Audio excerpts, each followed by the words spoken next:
What happens when your worst fear becomes your reality? Hi, I'm Brent Cassidy. Welcome to the Nightmare Success In and Out podcast, where we explore how to overcome your fears and nightmares and set yourself free. We're going to be exploring this topic with guys I was in Leavenworth with and others who survived their own nightmare. These stories can be inspiring, sometimes sad. There's some humor, but hopefully you can come away with a nugget of something that'll help you knock down some of the prisons you built up in your own mind. Folks, I am really honored today to have James Borders with me. I was just telling him, I think that his story is like a movie. It maybe needs to be made into a movie. The best way I can describe James Borders' story is it's gripping, it's inspiring, it shows determination, courage, faith. James was a nonviolent, first-time defendant at 27 years old that was sentenced to life in prison. He finally made it home after 21 years, and his story of all the things that happened within that time period and before his prison and after, it's an inspiring story. James, welcome. So glad that you're with me today. Thank you. It's a blessing to be here with you. Well, I'm just glad you made the time to do it, because I think this is a story that needs to be told, needs to be heard. You had such an incredible life growing up as a kid. Can you tell us a little bit about your life as a kid growing up? Absolutely. So my life was normal to me. Yeah. Because everyone around me was pretty much in the same situation. Yeah. Until I got older and left. And that's when I noticed that my life wasn't normal. But before I left my town where I was born and raised. Tell me where that was, James. I'm originally from Hayti, Missouri, a small little town south of St. Louis, like 3.5 hours, maybe 4 hours south of St. Louis. It was small. We had dirt roads, outhouses. We didn't have running water. So we would, as a kid, we had to boil our water outside. That was, again, that was normal to me. Normal to you? Yeah, it was normal to me. And so I grew up, I'm the youngest son out of 16 children. My youngest sister, she's maybe 3 years younger than me, but I am the youngest son and I'm now 50. And so my oldest sister is like 71, 72. Wow. And my mother is 89 and she still drives. She still goes to McDonald's and gets her coffee. And so that is a blessing. I love that. But yeah, it was so many of us and we had to share everything, the clothes. You didn't have leftovers and you couldn't throw food away because we needed everything. You just couldn't throw nothing away. And my mother, she used to make quilts and blankets for us. And we had gardens that we had like 2 or 3 gardens that we had to deal with as a kid. While other little children are playing, we had to pick tomatoes and plant peas and as a kid. So your mom, James, did she keep everybody in line? Tell me a little bit about this woman who has 16 kids. Absolutely. My mother was firm. Yeah. My mother was firm and my father put her in a bad situation. My father,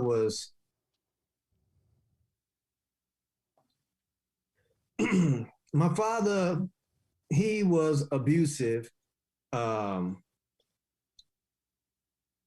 He used to drink a lot. Yeah. I didn't know him because I was a year old when he died, but my older siblings told me a lot about him. Because they experienced that. Yes. Yeah. And so my mother, she was very firm. She wasn't sensitive. And so being raised around a mother that wasn't sensitive and didn't show love, that's how you became. Right. And so that affected me as a father. Right. Because I didn't get that type of sensitivity that I needed as a child. I didn't get the hugs and the kisses as a child. Yeah. Because of the condition that my father, or the situation that my father put my mother in. And so my mother, she was firm. She was no nonsense. We all had chores.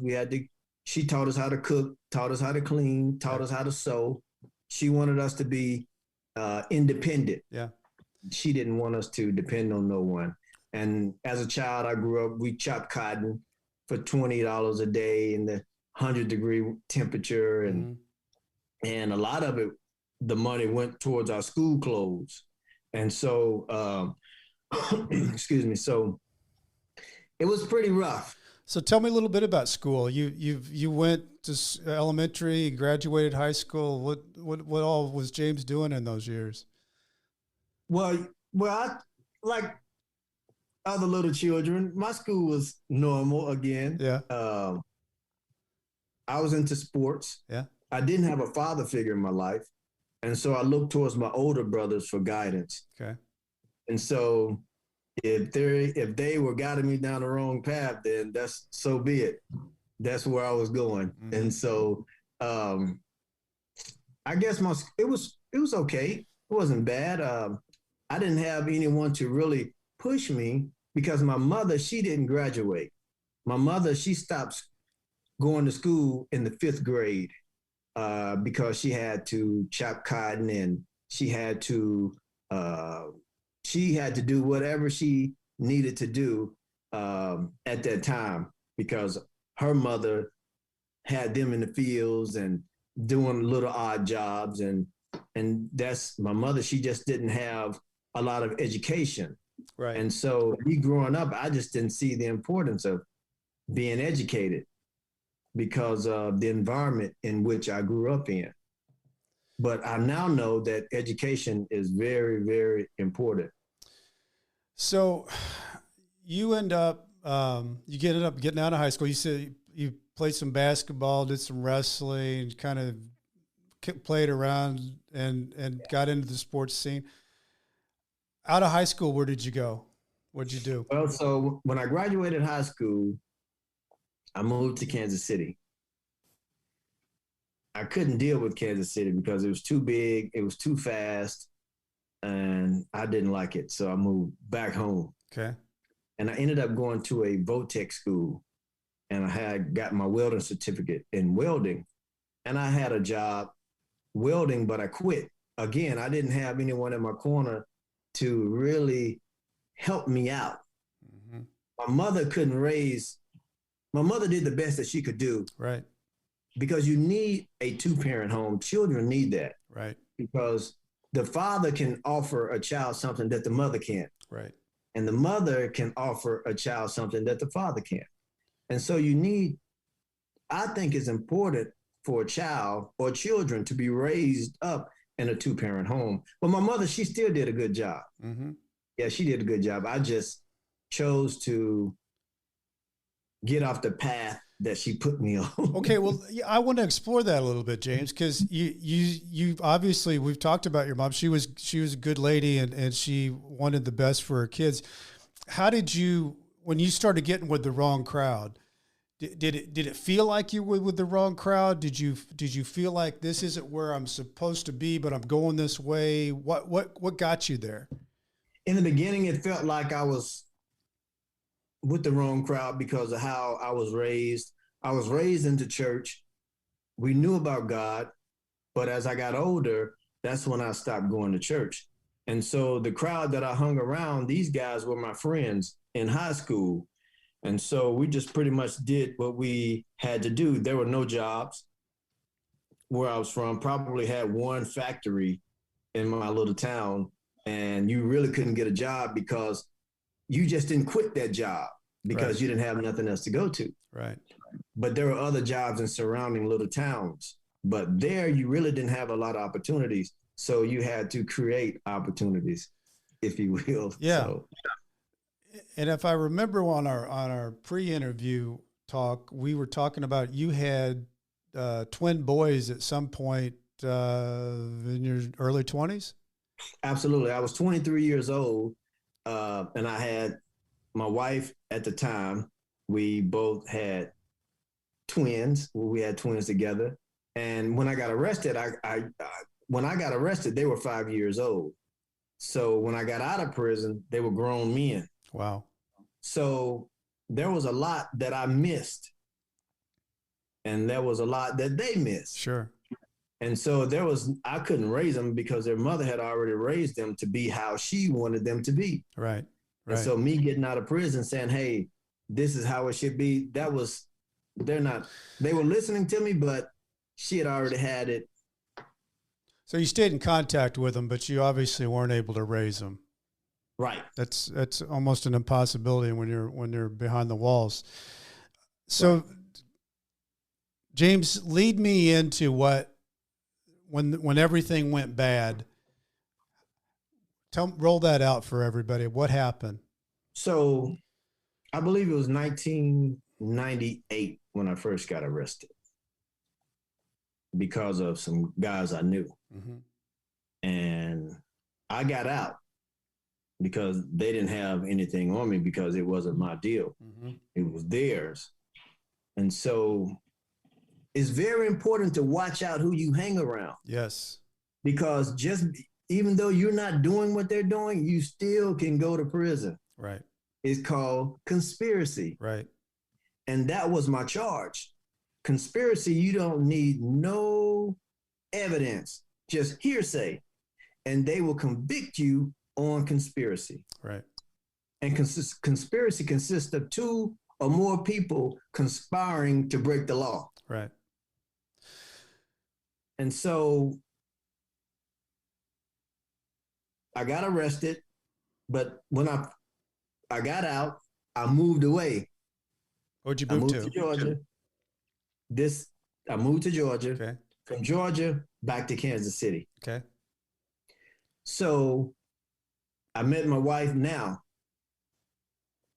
We were married maybe a month. The feds came to get me. She was pregnant. And it was rough because I didn't see this coming. And so, to make a long story short, the feds arrested me. They took me back down to the boot hill. The jury had a trial, 4-day trial. They found me guilty, gave me a life sentence. My wife had a miscarriage. 3 years into my incarceration, she and I divorced. All right, I want to black up a little bit, James, because obviously you might not have had good representation in that situation. A first-time drug defendant, nonviolent, you got life in prison. When you got life in prison, where did you go? I believe you probably went to the county jail, correct? Correct. I went to Perryville, outside of St. Louis, outside of Cape Girardeau, Missouri. And you mentioned about representation. My representation was horrible. These lawyers, defense attorneys, they go to school to defend you. But in the courtroom, they're prosecuting you. Yeah. But you're the only one that don't know that they're prosecuting you because you don't know the law. And so I was given a life sentence, no drugs, no nothing, first time offender, no criminal history, first time ever being locked up, and the judge gave me a life sentence. Okay, so you go to county jail. I went to county jail for 6 days, and it felt like 6 years. You went there for 11 months. Tell me about. That was the worst time ever, being in a county jail, because you confined, you can't move. Right. And so in some county jails, you can't even go outside. To me, James, it felt like that. I was at Warrenton County Jail, and it was kind of like it was like one of those things for like just a pickup. They picked up everybody and swarmed them into these pods. But just like you said, you didn't go outside. You were confined, and to me, I felt like the lowest of the dirt. Like if I could ever feel like I hit total rock bottom, living in that environment, and I can't imagine living in it for 11 months. And you lived in other places after that county jail, obviously, but correct. You say it was the worst. It was the worst because it was small. They put you in a cell with whoever they want to put you in a cell with. The food was horrible. You're like stripped of your manhood. Yeah. You're no longer a man now. Yeah. You have no rights. The rights that you do have are so small or so minimal that you really can't do anything. And so I was there for 11 months. They were bouncing me around from county jail to county jail. That was terrible. And you just never know when you're going to leave. They'll just wake you up at 3 or 4 in the morning and say, bunk and jump. Mm-hmm. You know nothing. That's the one thing you know nothing. You know nothing. Yeah. And so I didn't mention about Oklahoma. Okay. Oklahoma City, man, that was terrible because you might explain that, James, too, because Oklahoma City is the big transfer center of the United States for federal inmate prisoners. Absolutely. That's exactly what it is. And so you're around everybody in America in Oklahoma, and you just don't really know where you're going until you go meet with a counselor or something. But you're around all kinds of people from all walks of life. You're in a plane, shackled up, because I was on a plane, scared, because you're in the sky, shackled up. Yeah. And you have 2 or 3 guys next to you, shackled up. And when you go to the restroom, you got to figure out how to use the restroom because you are shackled up. Yeah. And for those who've never been shackled up, you're at your waist, your wrists are at your waist, and you've got a chain that drops down, and you're shackled to your ankles. And it's hard to walk too. I mean, you have to shuffle, and it's a very dehumanizing experience. You feel like an animal. I mean, I guess that's the best way to put it. You feel like an animal. Okay, so James, you get transferred out. You end up, I think, in Greensville. Greenville, Illinois. And that is a medium? Medium high, yes, sir. Walk me through those gates. Okay, so when I first got there, it was an experience, something that I never, ever want to go through again in my life. So when I first get there, there's a fight. And so they really don't fist fight in prison. That's like a rare thing. It's a lot of stabbing. They put locks in socks. They beat you with the lock, or they make shanks and they just stick you. And so I witnessed that. Right when you got there. Yeah, I had just got there. Yeah. And we went on lockdown because of that. And so you're in a cell with a stranger. You have to learn this person, and that person has to learn you. You have to just stay out of the way and mind your own business. So I want to know, because I don't know that in this type of interview, most people aren't in conversations with somebody that got life in prison.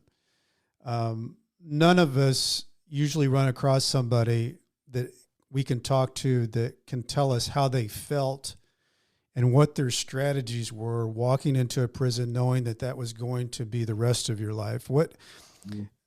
How does a guy handle that, James? How did you cope with that?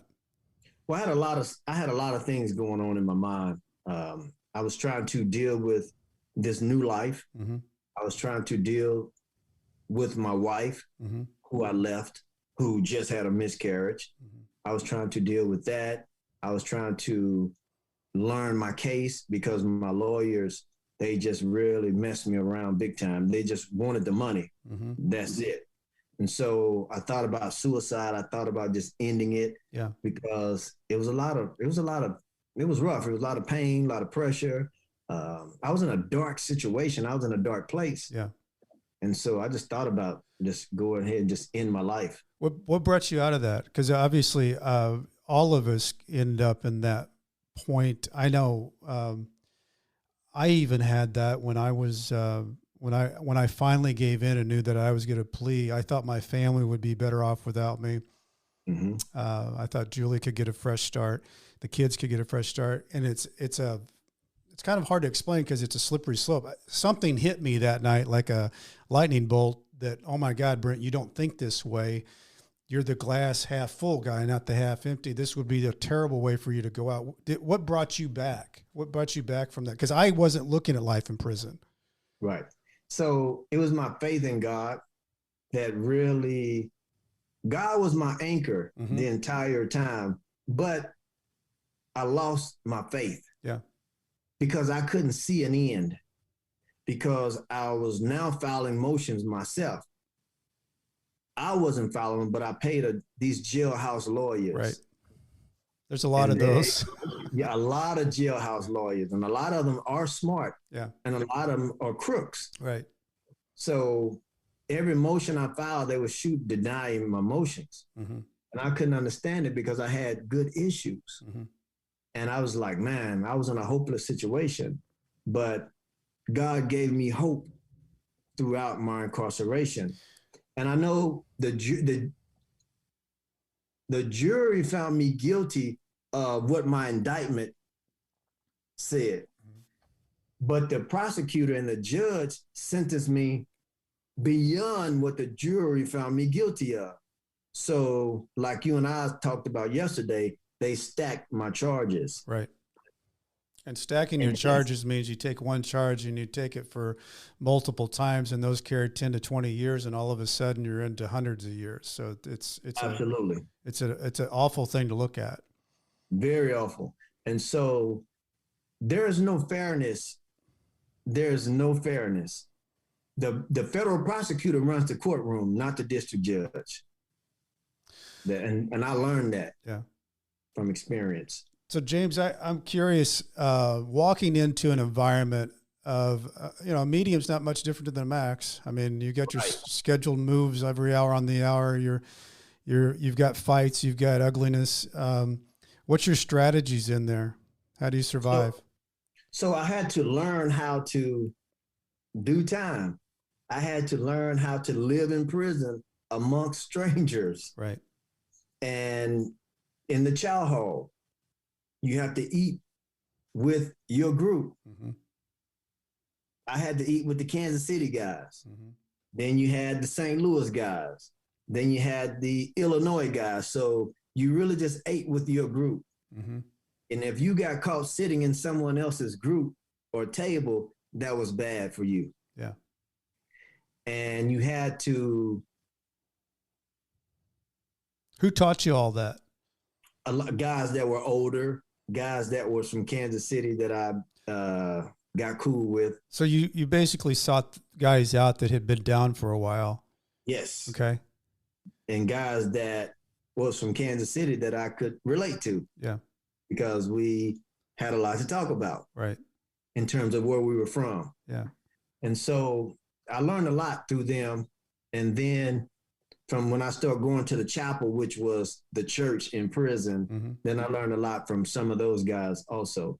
I think it's interesting to talk about because, we're talking about prison and we're talking about reaching out to people who've been down for a long time, and they really teach you how to get set up and teach you the rules of the inmate rules, how to survive. Interestingly enough, though, I think that, when you get out and you look at just living everyday life, that's a smart technique. I think it's a good tip. Look for the people who are getting it right. Look for the people who seem to be getting along better than others, and humble yourself and ask them, hey, what are you doing? Maybe I could put that in my life. Absolutely. And Brent, there were guys that used to go to the chapel or church with knives or shanks in their Bibles. They cut a hole out because that's how serious it was. Or they would take the insole out of the boots and put a knife in the boots. You sitting in church or the chapel with a knife, in your Bible or in your boot. Yeah, they even did that. If you remember, James, they did that at Leavenworth, which, we're at a camp, but they didn't do knives and Bibles, but they hid stuff in the chapel, contraband. Oh, yeah. They used the chapel as the safe space of, not thinking it was going to get hit. And that's where a lot of things that weren't supposed to be in prison were hidden. Yes. A lot of drugs, a lot of cell phones. Yeah, a lot of drugs and cell phone. Yeah, you had a lot of gangs. There were a lot of gang fights. A lot of guys were territorial. And you had a lot of shot callers. That's horrible to put a lot of shot callers in one area. Right. That's terrible. So did you ever get into any situation where you felt like that your life was in danger? Not so much in danger because I really didn't deal with a lot of people like that. If you were like a wayward individual, I stayed away from you. Right. If you were trying to do the right thing and educate yourself and learn and get out, then that's who I dealt with or gravitated to. So you were in Greenville, and I think you were there for, if I'm not mistaken, 9.5 years? Yes. Okay, how did you get transferred? And I believe you went to Englewood? Yes, Colorado. How did that transfer happen? And nobody likes to be transferred in prison because it's you have this fear, they call it diesel therapy, where you can get lost in the system. Somebody could say, hey, get on this bus, and you end up traveling around the United States and you never get set up. So how did you get transferred? So in 2009, I think is when Bush, the son, was president. The Sentencing Commission, they made amendments to the guidelines, which lowered our base offense level, I believe. Right. So that benefited me since I was a first-time nonviolent offender with no criminal history, no violence. They lowered my sentence from life to 30 years, but we had to petition the courts. They just didn't automatically do it. Okay. The courts appointed public defenders to file your 3582 motion. Okay. And there was a motion to modify your sentence. And so they reduced my sentence from life to 30 years. And that's how I transferred, because my time changed. Your time changed. And so that your custody level changed. So, so you ended up, this would have been Englewood at a low in Colorado. Mm-hmm. Was life different at Englewood than at Greenville?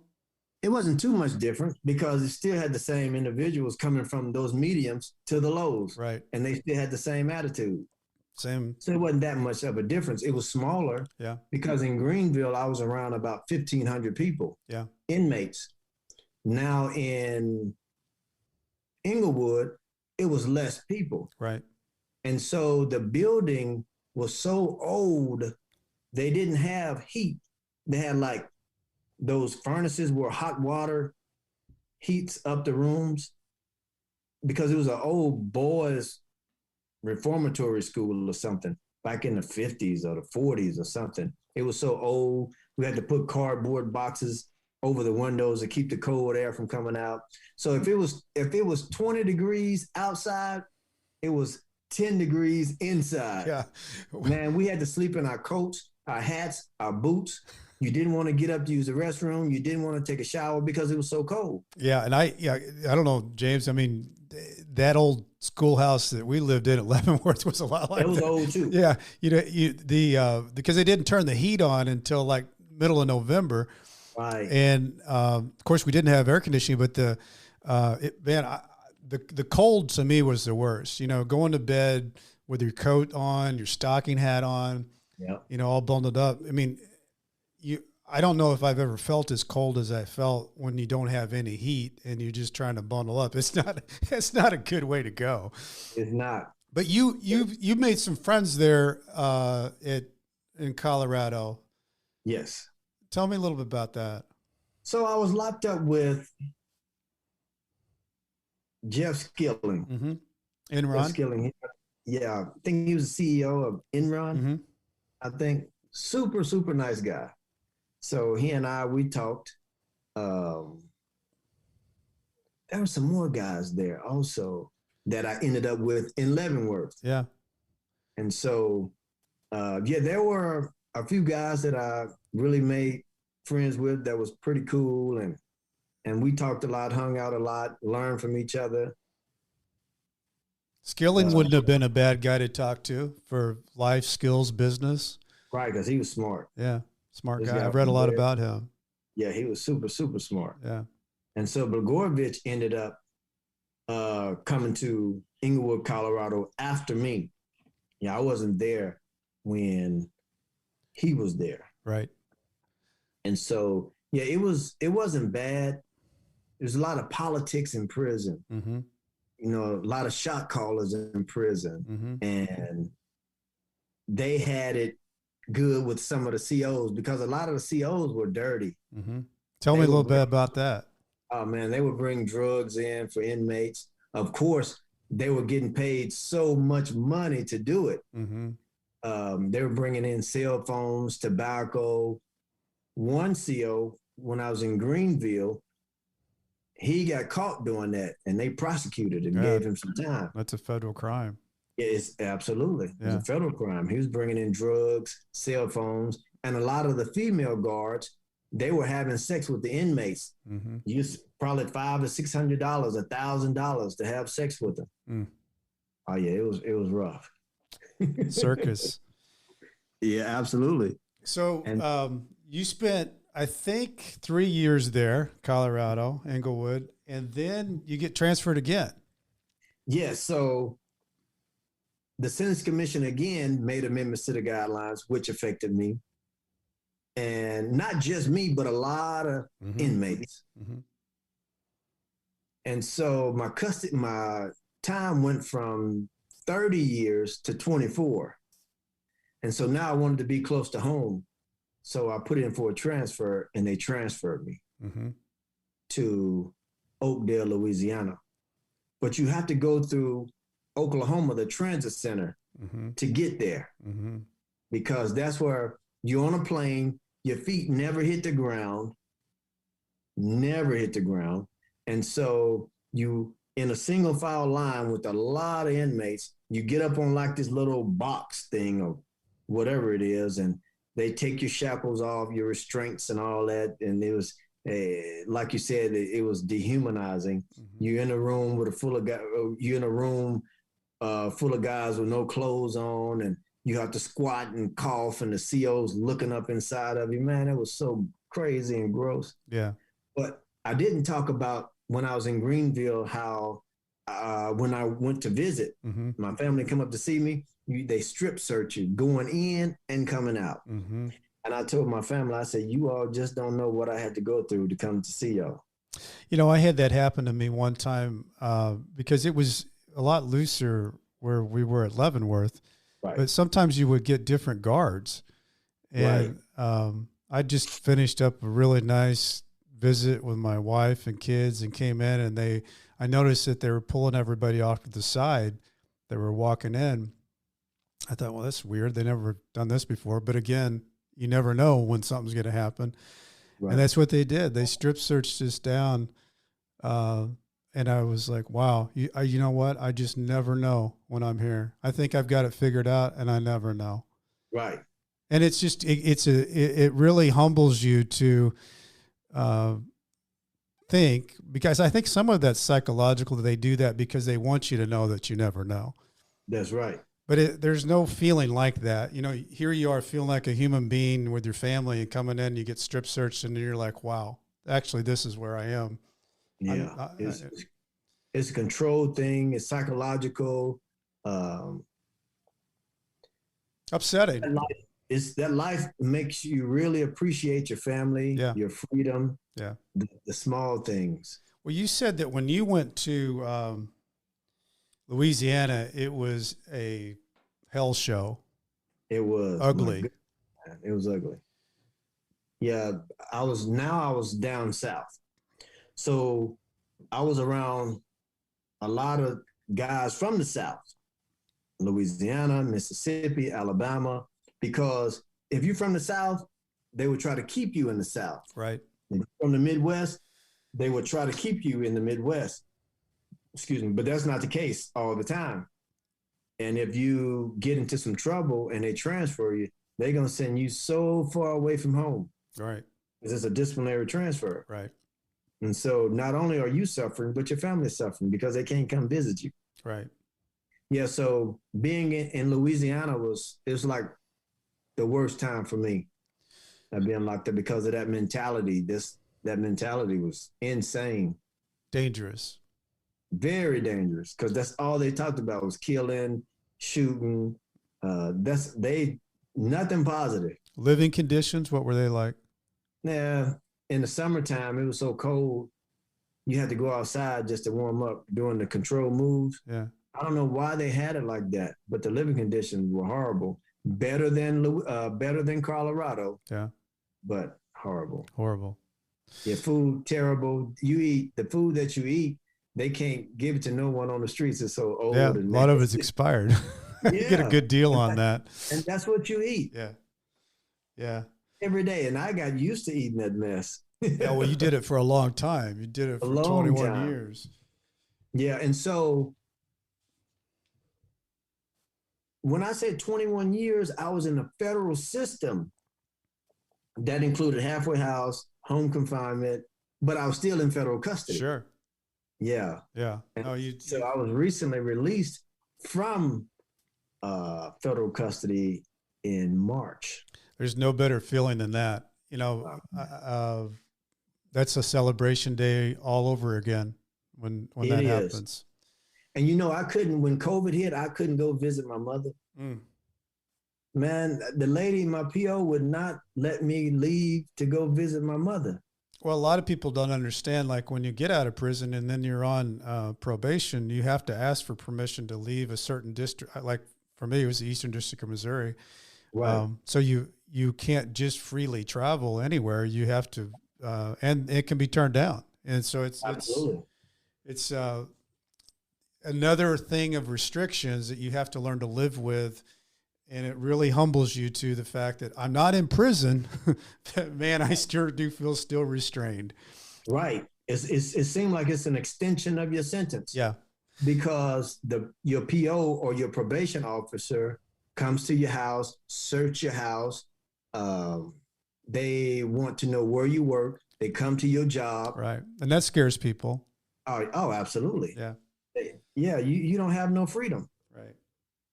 Well, I want to talk about when you got transferred from Louisiana, which was the hellhole. I guess you're told that you're going to Leavenworth. Is that right? Well, how did you find out? When you got on that Greyhound bus, what did they tell you? Okay. The driver didn't tell me. Okay. They told me at R&D. Okay. Now, they didn't, I don't know if they had R&D in Leavenworth or not. I'm not sure. But I think R&D they did. is like when you come in, they did have it? Yeah, they did. Okay, you get processed in. Yeah. Then when you leave, you get processed out. Right. And so, yeah, they told me I was going to Leavenworth because they don't want you to call your family. Don't want anybody to know. Somewhere. And yeah. Meet me up. So, that's right. Because a lot of guys escape like that. Yeah. Yeah. So you get put on a Greyhound bus. I'm assuming they gave you some money. They gave me $242. Wow. I still got my ticket. Okay. Part of the receipt. Yeah. I still got it. It was so crazy because I now have on street clothes. Yeah. I had on a white polo shirt, some blue jeans, and I'm like, wow, I haven't had this on since 99 or 98. So how many years would that have been? Because this would have been 2013. I think it was 2012 or 2013. Yeah, so that's a while. Right, I had a little over 12 years in. I can't imagine. I honestly can't imagine that many years. And James, you're getting on a Greyhound bus, and it had to feel like everything was moving fast. Man, everything was moving so fast. I was constantly looking around and thinking somebody gonna sneak up on me, and people were just different. Did things look different? Everything was different. What did you like? What were you thinking? I mean, because from 98 to 2013, there's a lot of things that changed. I mean, cell phones, There was no such thing as an iPhone in '98. No, that scared me because, okay, first, let me talk to you about my first experience ordering food. Okay. So now eating that prison food for so long, you want some street food. Absolutely. And so there was a Church's Chicken close to the bus station. Yeah. So I went to Church's Chicken. I'm looking at the menu, and I said, well, I want this. I want that. The lady said, do you want this? You want to add this? And so she was messing me up so bad, and I was already messed up anyway because I don't know how to order this food. And so I said, well, listen, ma'am, can you order this for me? Because I've been in I don't know. so long. Yeah, I don't know how to order food. And so she started smiling. And so she ordered my food. And I said, yeah, that's what I want. Grabbed my food, went to the bus. I'm eating real fast because you have to eat fast. You're eating fast because that's the way you've been trained. Right. I was trained to eat fast. Because you got to make the move to get out of there. Exactly. Absolutely. And so I see this lady on the bus with a cell phone, and she's swiping and moving. And I'm like, what is she doing? I was like, wow, this is crazy. Yeah. And then when I went to a restroom, the toilets, they flushed by themselves. Hey, listen, and I don't want to get too technical, and I'm not trying to be gross, but I had to use the restroom. And so when I got up, the toilet flushed. I took off. I didn't run out of the restroom, but I ran to the door, and I looked back. I said, man, it flushed on its own. And so when I went to get some soap, it came out on its own. The water came out. I was like, what is this? Because before I got arrested, you flushing yourself, you turning the water on, you're getting your own soap. This stuff is coming out on its own. Yeah. I thought I was in a Twilight Zone or something. I couldn't wait to tell my family. So, that's so funny though. But I was thinking, James, you've gone through so many years now. I mean, to me, you talk about your faith and talk about saying, determined and trying to stay on the right path and being with the right people. Did you feel like all those years that are going by, how did you start to feel as a person that was your life living in prison? I got used to it, and it was a process. The further you went in, did the further you feel you were farther away from society, right? Absolutely. Yeah. Which is a scary thing because we'll talk about this, but so you're traveling to a camp. This is where you want to be. You're getting back to closer to home. Right. You pull up to Leavenworth. Tell me about that. That was an experience because there was so much freedom there. I thought something was wrong because I've never been at a camp. And so the freedom that I had, it was like scary because I didn't want to do too much because I was so programmed and so trained to do as little as possible. And your movements were so restricted in those lows and those mediums. They were so restricted. And I was like, wow. But after being at a camp for so long, I just used to go outside and just sit and look and think and just see how people are moving around. I see people on cell phones. I see people smoking weed. I said, this is just like being on the streets. Because they're doing everything. Right. Everything. And so it was an experience for me because now I have to adapt to this way of living. Were there people at Leavenworth that you had seen or met at other places? Oh, absolutely. There was this one guy. You remember Moss? Yeah. Okay, so he and we were in Greenville together. Wow. In the early 2000s. Wow. And then when I transferred to Colorado, he was there. And so we ended up at Leavenworth together. So we had a lot of history. James, I want to go back to the situation with your wife. Okay. Because you guys got a divorce. I mean, you're looking at life in prison. And right. I think 2 or 3 years into your sentence, you get a divorce. I get all that. I understand that, you know, you're dealing with your world and trying to figure out what that is. She's living in her world, and life is life. Right. How did you reconnect? Okay, so that was one of the most painful situations that a person can ever go through, losing a part of you. Mm-hmm. That was a part of me that I lost. Your half, right? Absolutely. And so, man, I stopped eating and I was depressed. I was sad, didn't want to talk or deal with no one. That was horrible. Mm-hmm. And so, you know, communication was so important, writing letters. And see, we didn't have the email system then. Right. So we just had to write letters, and you look forward to mail call. Right. You look forward to mail call. I might explain that to the people who are listening. So at some point, there was only mail call. You would get letters and you would write back and forth. Then there was a thing, it was called Core Links on our side, True Links on their side, but you could actually go to a little terminal and you would put your thumb on it and it would charge you out of your account 5 cents a minute. So you had to learn how to type faster because you couldn't just type slow because it was charging you. But it was a way to communicate out in the outside world. It wasn't quite like email because it wasn't instant. I think it took an hour or two for that person to get it. So if you were really wanting to communicate with them, it wasn't instant. But you're right. You lost. I'm assuming what that felt like is you lost your connection to the outside world. And see, I had that with my wife. And I always felt like I straddled the fence on that. Whenever I communicated with her, whenever we had visits, I at least got to straddle that other side of the world. And then you get sucked back in when that visit's over or that communication's over. But I can't imagine in your world when that divorce happened, man, that had to be some tough, hard days. And prison's a hard place to have tough, hard days. Absolutely. It was terrible. But I got past it. It took years to get over that. But I never got over her. Right. I got over the divorce. Yeah.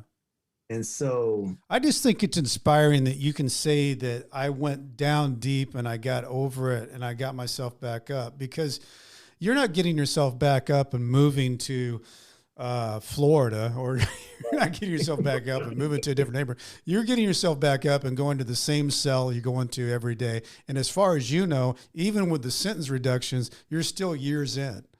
Absolutely. And so when I ended up in Leavenworth, because we communicated a little after the divorce, not much, but she still had a life out here. Right. And I still had my life in prison. Right.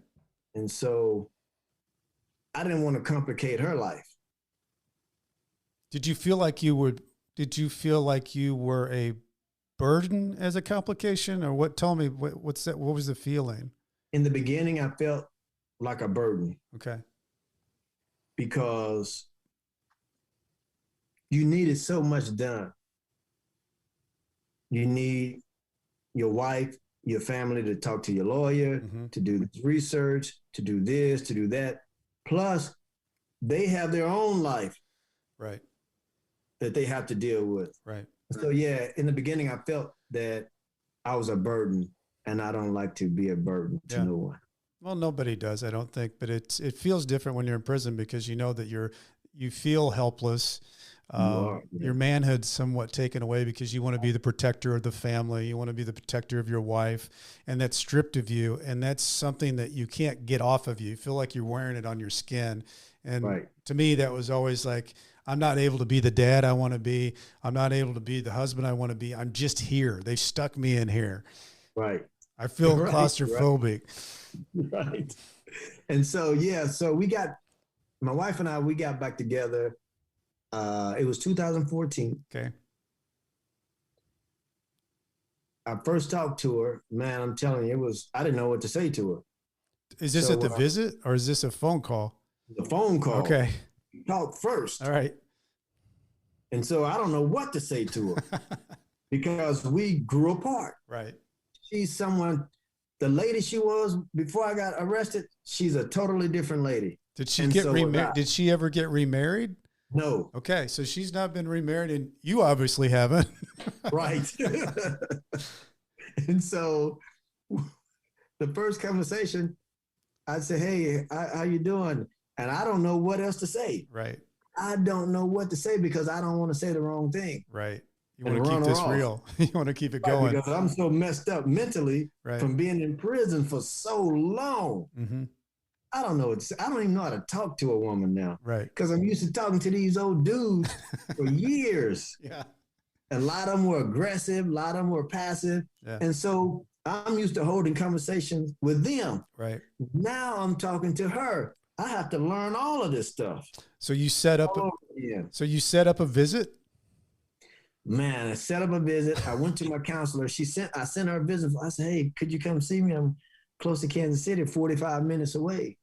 And so she said, yeah, that wouldn't be a problem. And I was so happy. So I sent her out a visiting form. She sent it back. I'm constantly stalking, who was a counselor? Well, there was Goodwin, there was Swanson, there was all the case managers. There was the witchy woman, Alexander. Right. That might have been Alexander. But no, the counselor was Goodwin. Goodwin. That's why I was constantly stalking him every day. And Goodwin was a good man. You know, he was you had the good cop, bad cop. You had Goodwin, the good cop. Swanson was the horrible cop. He was horrible. He was horrible. And so I was constantly sweating Goodwin. Did you get a visiting form from me from Kim and this and that? He said, yeah, I got it. He approved it. My goodness. So when he approved it, I told her she was approved. My sister and her drove up. I just cried and cried and cried, and I didn't know what to say. And I was like, man, because I really see her. I can't imagine. In the flesh. After all those years. After all those years. It's been a decade. Yeah. It was rough. So how was the visit? How was the visit? Yeah, that was a visit. Yeah. It was so emotional. And so the more she came up, the more relaxed I got, the more I could talk, the more open I was. And yeah, it was rough. And she started me, this is funny, but it's true, because I was a vegetarian for years because the food was so horrible. That food was slowly messing you up. Yeah. And so that was one of the reasons why I became a vegetarian. So when she came up, she's trying to decide what we wanted to eat. Mm-hmm. And so I wasn't eating meat. And so she said, James, they have this. I said, she said, everything has pork on it. Everything is this or that. I said, do you eat pork? She said, yeah. I said, well, I eat pork too. So that's when I started getting back into the world. Yeah. Whatever she ate, that's what I ate. Okay. So in that time period, did you guys get remarried in prison or out of prison? After you got out? Yeah, we married after I got out. Okay. Yeah, because we were still learning each other. And then, I got a 3-day furlough. Tell us about that. Wow, that furlough. So you know how you merging onto the highway? So, I thought a car was getting ready to run into us. I said, Kim, watch this car. Watch the car. It's coming towards us. She said, James, calm down. The car is merging onto the highway. I thought the car was getting ready to run into us because that was the first time that I had been in a car. For over a decade, 2 decades. Yeah. So, and I was like, it was crazy. James, what was it like getting into a house, wherever you went with her? You got to tell me about this. Okay. So the food, so I'm watching these commercials, the Burger King commercial, they had like the 4 for $4. Yeah. And I knew I was going to get the 3-day furlough. And I told her what I wanted to eat. I said, listen, I want to stop by Burger King, get the 4 for $4. Yeah. So I'm telling my friends that, they said, James, are you serious? So you get ready to get out, man. You can eat whatever you want to eat. You want to eat Burger King? Yeah. And that's what I had, Burger King. Well, you're way out of the vegetarian world with that. Way out of the vegetarian world. And don't you know that I was taking showers with my shower shoes on at home? I had that happen to me, James. Julie came in and she said, what are you doing? and I didn't understand really what I was doing. It was part of I didn't even think about it. And I realized that, wow, I've got a lot more work to do on thinking about what I'm doing. I'm fine here at home. I don't need these damn shower shoes. Yeah, it was crazy. I was still taking showers with my shower shoes on. It was crazy. You walk in, I mean, the TVs are different too.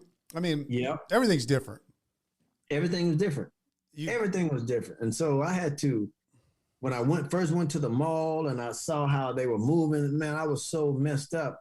I was messed up. Yeah. Well, mentally. So, I mean, you did the furlough, you come out of that, you think, oh my God, things have changed so much. I feel messed up. Did it scare you about getting back into the world because you were pretty close to the door at that time? Absolutely. A lot of fear set in. Mm-hmm. Share that with me, because I think it's common to not only prisoners, but people dealing with change. Absolutely. Absolutely. And you've been conditioned to be in this environment. Now you're in another environment. Man, there was a lot of transforming going on in my life. So you get the release date. You're going to get out. Mm-hmm. Did the time seem slower or faster? It slowed down. And really slow. I think my blood pressure went up so high. I was so stressed every single day. I was stressing. What were you most stressed about, James? Getting out and being around people, mm-hmm. and learning how to do things over. Mm-hmm. There was just so much that I was afraid of. Mm-hmm. Driving. Mm-hmm. Man, my wife had to teach me how things work with the car, and man, I was messed up.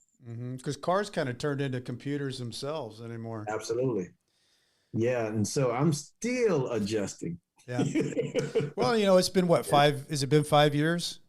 6 years? 6. Yeah. Yes.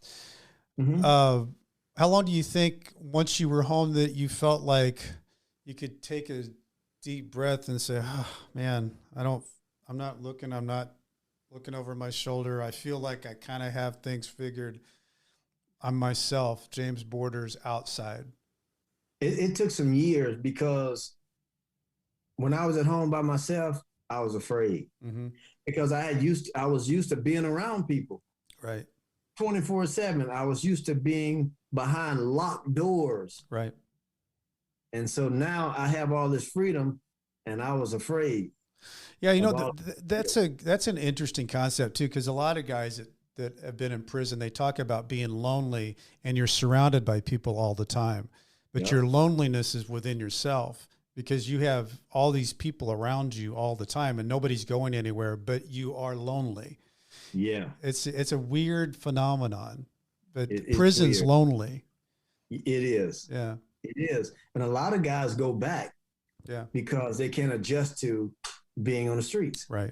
Well, and the statistics are horrible that, 2/3 go back in 3 years, 3/4 go back in 5. Yeah. And of course, I feel like there's a little extra piece of that causes people to go back. One is getting a job. You have to put that on the application that you're an ex-felon. If you want to try to live somewhere, you got to put that on the application that you're an ex-felon. If you're trying to get credit, you got to put that on the application. So all 3 of those things are so important about being back in society, to be a real person. And it's really, really tough, really tough. And so it's easy to fall back to something that you're familiar with. And it happens a lot. Yeah, it does. Yeah, housing is just tough for you to get housing. Yeah. Life insurance. Yeah. A lot is because you're an ex-felon. Yeah. Ex-felon. Right. Yeah, and so many guys, you need a support system. But in prison, I remember, Brent, when I first went to prison, guys were getting like education. Right. This one guy told me he got a nursing degree in prison, mm-hmm. but they took all of that out because the public was complaining about those guys getting that free education where we have to pay for it. Right. And so they took all of that stuff out. Yeah. All those things that could benefit somebody getting back into society and being a contributing individual. Right. It's a shame because, you got nothing but time. If you can use that time to benefit, educate, whatever, so that you become somebody that can be a contributing member of society. And that should be the goal. Right. And I hope that there's some tweaks that are made somewhere in the system where I think there's, in the last few years, it's been talked about more than it ever has been. We just haven't gotten there yet.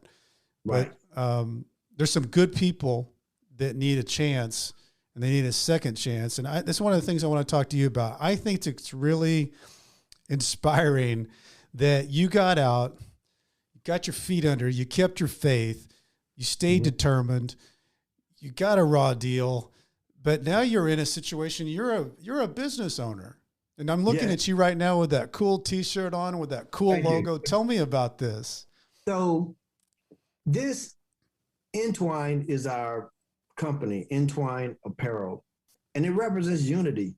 It represents an unbreakable bond. We have two trees that are totally separate, totally different in everything, that during a process became one. And it's just like the husband and the wife. Mm-hmm. When you first meet, you're totally different, but you go through a process of becoming one. And sometimes that process can be painful because you fussing and cussing, because you're going through a process of becoming one. Right. And this is a lifelong process because you are constantly learning each other. Right.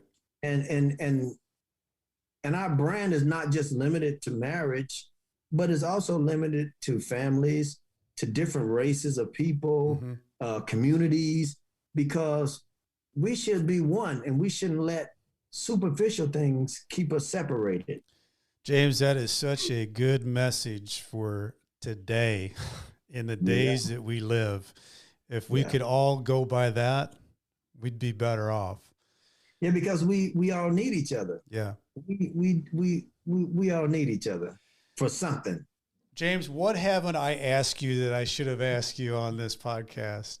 Well, I wanted to talk about when I first came into the system. Yeah.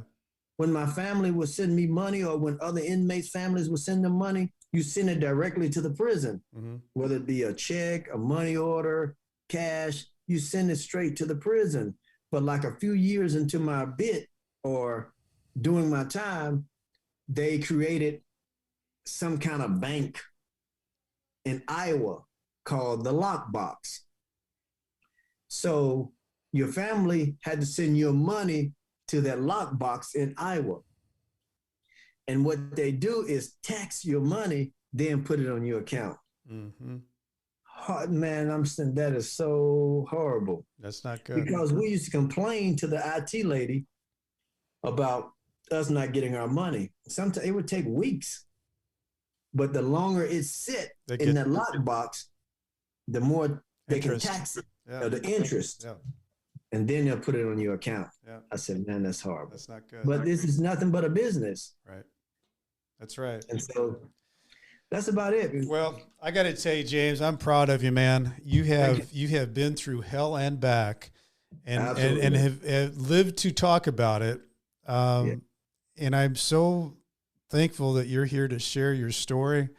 I think that for somebody who's been through what you've been through, and you just being so cool about being so positive, man, I really like it.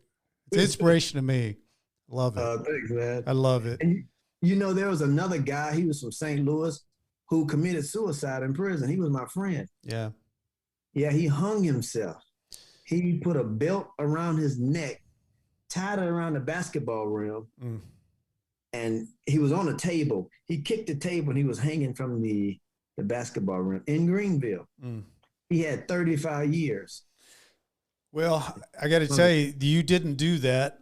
No. I mean, and that was, obviously those things can cross your mind in a dark day. And thank God you made the effort to keep stepping forward, James. And I want to tell you, I'm proud of you, man.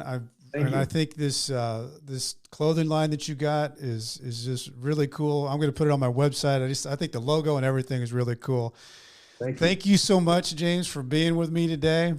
Thank you for having me. Everybody, Nightmare Success, in and out. Thanks for being here.